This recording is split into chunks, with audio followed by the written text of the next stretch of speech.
Olá, hoje nós vamos falar de um tema muito difícil, um tema que a medicina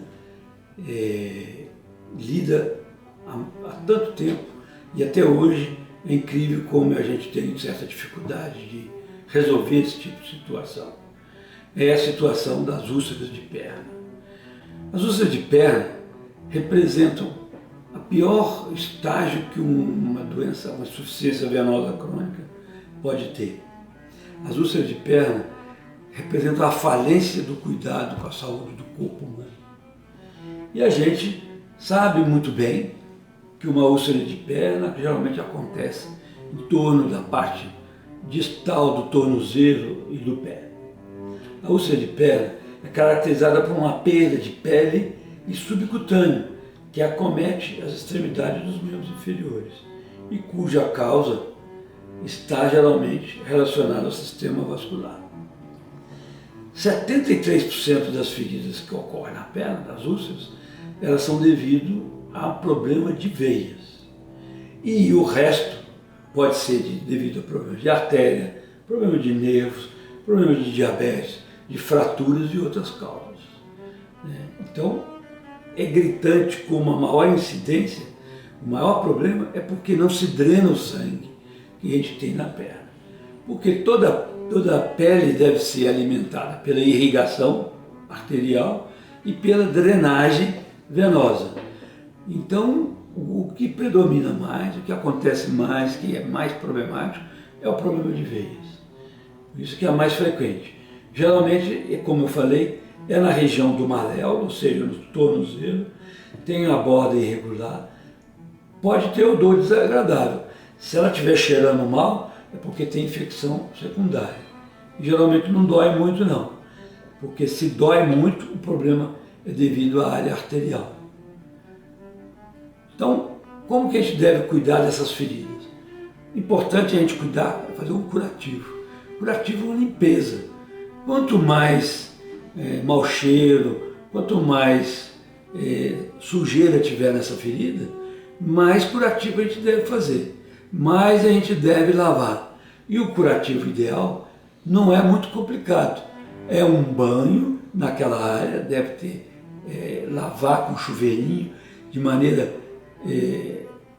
volumosa, generosa, bastante água, terminar com sabão de coco para lavar e combater as bactérias que geralmente habitam as feridas da gente.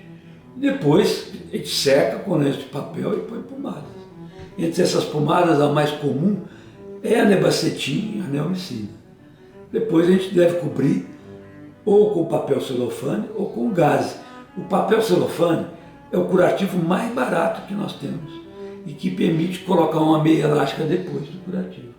A gaze a gente deve usar quando tiver muita secreção. Em geral, não recomendo o uso da gaze. É cara, absorve a pomada e não deixa a pomada funcionar direito. Existem dois tipos de compressão que a gente pode fazer depois do curativo. Se a pessoa tem um problema de drenagem, nós podemos usar a compressão elástica e a compressão inelástica.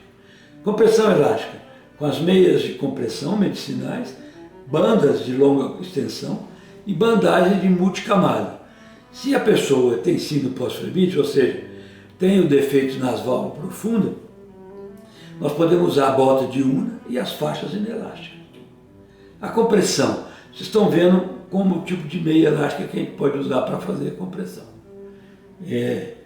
Usando uma meia ou duas meias. É o que a gente chama de compressão dupla. A compressão elástica dupla. O papel celofane, como eu falei, é uma alternativa boa e barata que a gente usa.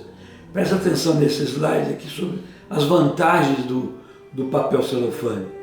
Você pode usar porque protege, isola, mantém a umidade, facilita o crescimento de células da cicatrização, economiza pomada, permite que a meia deslize sobre ele, então tem a proteção da meia, é mais barato e cria uma fina camada que permite você ver se a pomada está atingindo todos os setores da úlcera. não dói e faz a oclusão, ou seja, faz o papel da pele, de proteção da pele. Eis alguns exemplos de curativo com papel celofane.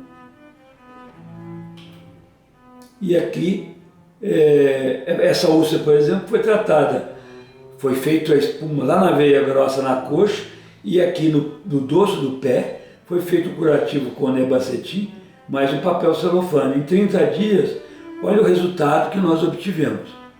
É fantástico. Aqui um outro caso, em que em 90 dias nós tivemos cicatrização completa, com espuma na coxa, na veia safena, e celofane na ferida direto. Tivemos que fazer o debridamento, aí usamos colagenase, e em 90 dias tivemos o êxito de cicatrização total.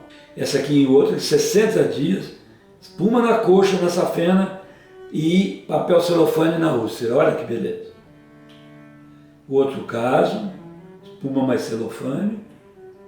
E os aspectos médicos sociais da ferida são dramáticos, porque a pessoa com ferida, ela tem uma limitação da mobilidade, ela tem que fazer curativo 1, 2, 3 vezes por dia, não dorme direito, isso é difícil para a própria higiene, a aparência fica prejudicada, esses pacientes se isolam, porque quem tem úlcera não vai à piscina, não usa short, então a autoestima fica embaixo e o custo econômico é imenso, porque existem curativos de até R$200, imagina gastar R$200 todo dia e durante 10 anos, é um custo muito alto e que eu acho que a gente hoje já tem elementos para alterar e melhorar para esses pacientes.